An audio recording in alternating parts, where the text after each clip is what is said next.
Welcome back, guys. Starian from Mysterian Gaming here. Today we're running the Cataclysm dungeon known as Shadowfang Keep. Reasons this was put in Cataclysm as well as regular classic was because this is actually the heroic version of Shadowfang Keep. The normal version was considered just being vanilla, but the heroic was moved over to Cataclysm. We're gonna get started, so let's go. Get this set up here. Too close. Now you can see there's undead in here. It was actually very different from the original, which eventually I believe I'm going to play classic World of Warcraft and then do videos on their areas. Once I get the channel to grow a little bit bigger, that's my plan. Because it's going to take time for me to level up a character, get them geared. It's going to take a while. I don't want to do that when this channel gets a little bit bigger.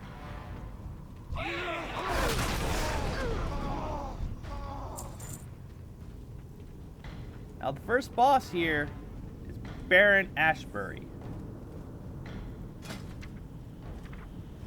As you can see, he has Asphyxiate, which will stun and bring your health to 1. And with Stay of Execution, he'll heal you back up. He puts a dot on you for pain and suffering that increases the spell as a class. And that's 2 heroic base abilities known as Racking Pain, which causes shadow damage to the player and makes them take increased damage. He becomes Dark Angel Ashbury once he hits 25% health.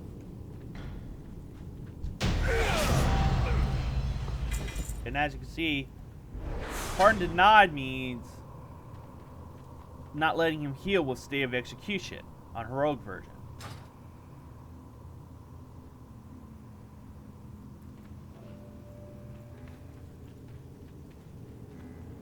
Now the continuation is here. Belmont will open up the door as periodically as you push through, Belmont will show up to help you. But not in combat, unfortunately.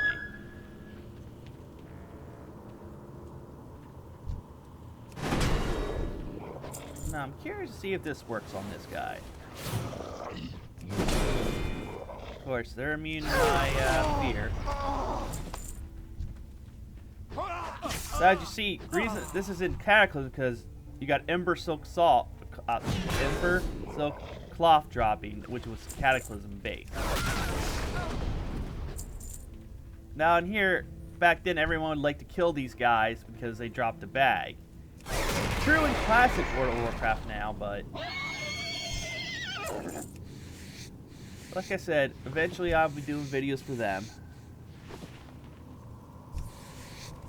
But I'd say they really don't drop much now. They're just good for skinning. Now back then you would go this path to get to another boss, but that unfortunately was taken down. So groups go this way. You know, this guy's technically a bonus / optional boss. So you go this way. It's honestly a bit shorter, plus it's more loot. But if you want to avoid fights, you would go up the ramp.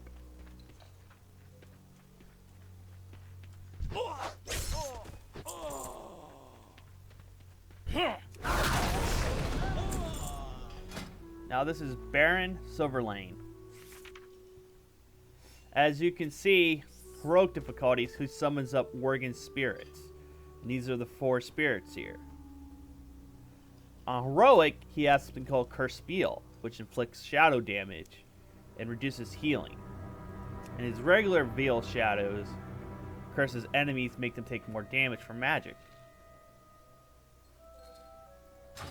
Now, if you do take this guy out, there will be a scene where Belmont shows up again.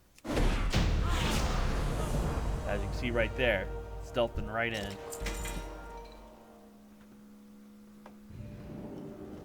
And Chrome Crush will show up as well.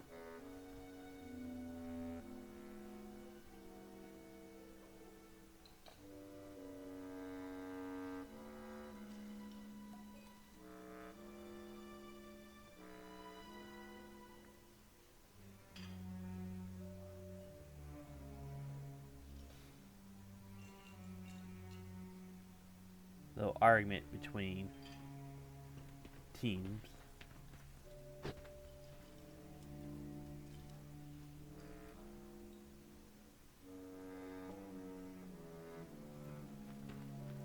Now we run up here. Because technically the next boss you can fight or skip. It's actually the other optional boss.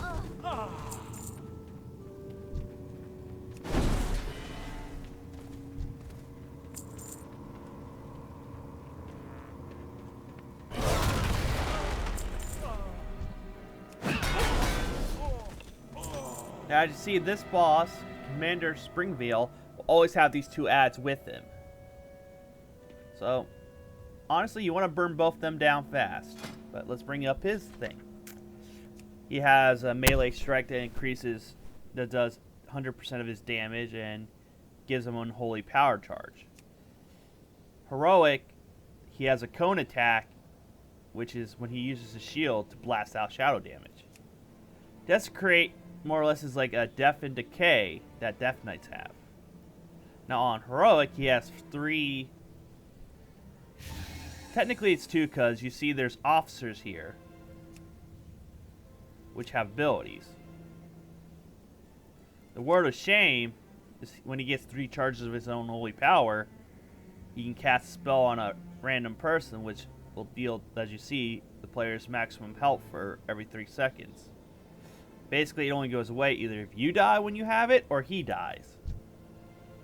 There's also an achievement associated with him as well.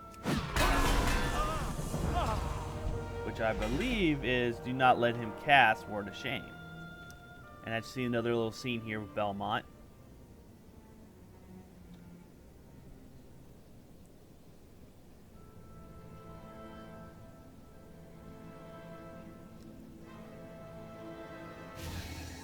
Like I said, they're not really helpful in this fight.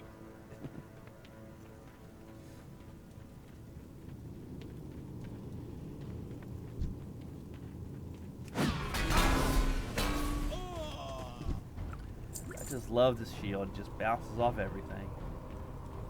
Especially when you can launch 5 more shields.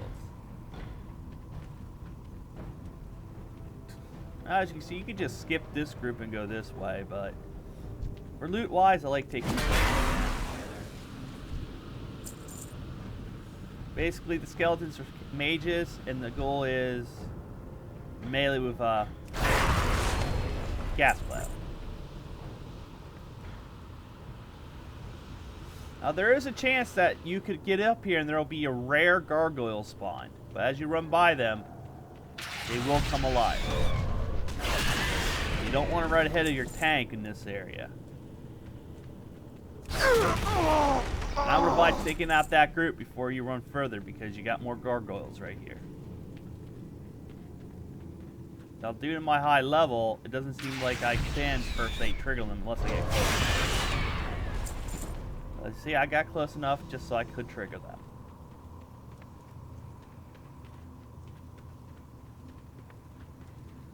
As you see, got another little. I would consider this like a stable.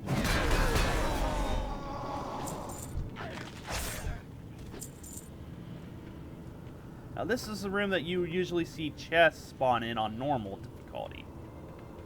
Sometimes you would actually find 2 chests in here. And most of the time one of them would be locked. If you're really unlucky, you don't have a rogue or a blacksmith that has a key or something, you get 2 locked chests. Well, now that I think it, jewel crafters actually can make a lockbox key too now.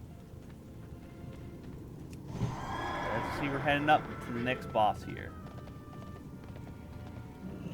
That would be Lord Walden. Now, where is he? Ah, there he is. That will bring him up. As you see, he's an ice type mage, more or less. He can launch light shards all over. Basically, he just stands somewhere and starts blasting ice shards. Just look at the ground, you'll be able to avoid them easily.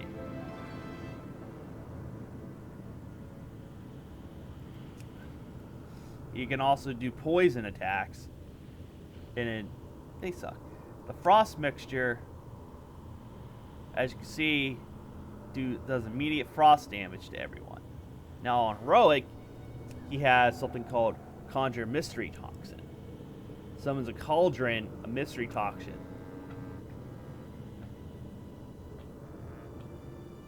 Now, as you see, when he hits 35 health, something else happens with the cauldron. But while he's above that, it'll be this one here, the toxic coagulant. For every 3 seconds, the damage you take is increased. Nah, I'm sorry, I misread that. It inflicts 50k, decreases your movement speed, and it can stack up. But if it fully coagulates, you get stunned. But you can remove it by moving or jumping. And it won't coagulate and stun you. It's basically just... melee, you don't have to worry about it. Range, though, sometimes have to. But when he gets to 35% health, it becomes a catalyst. Which is beneficial because then you can burn him down. As you can see, you get increased crit chance by 100%, but you're taking some heavy fire damage.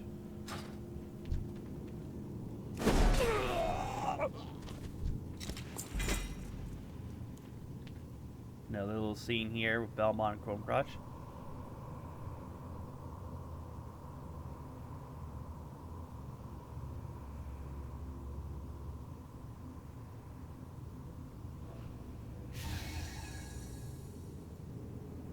Now you gotta wait for Belmont to open the gate for you.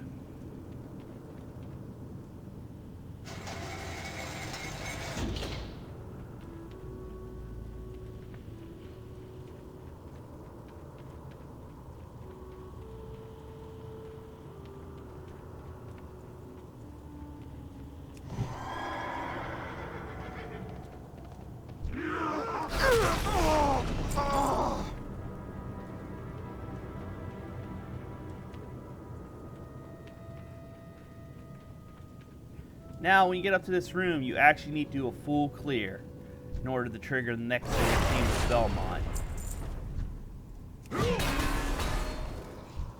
Only way to get the gate open. Once you walk up to the gate, he should come running. There he is.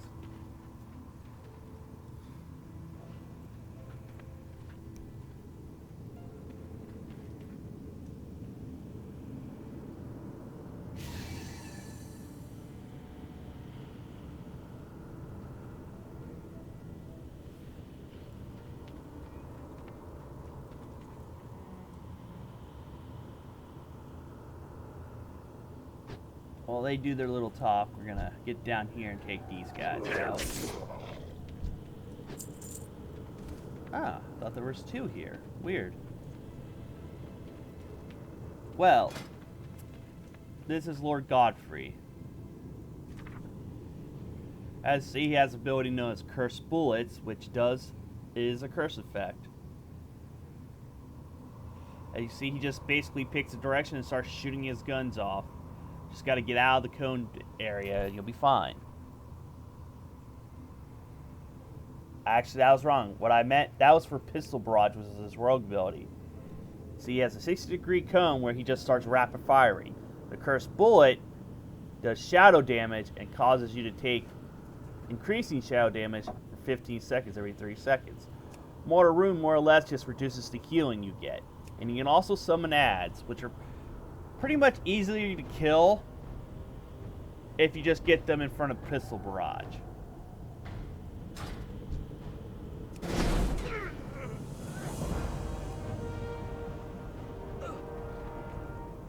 And that's pretty much been Shadowfang Keep on heroic difficulty, guys.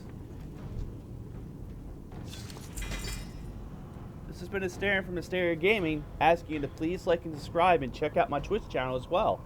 I'll see you guys in the next video.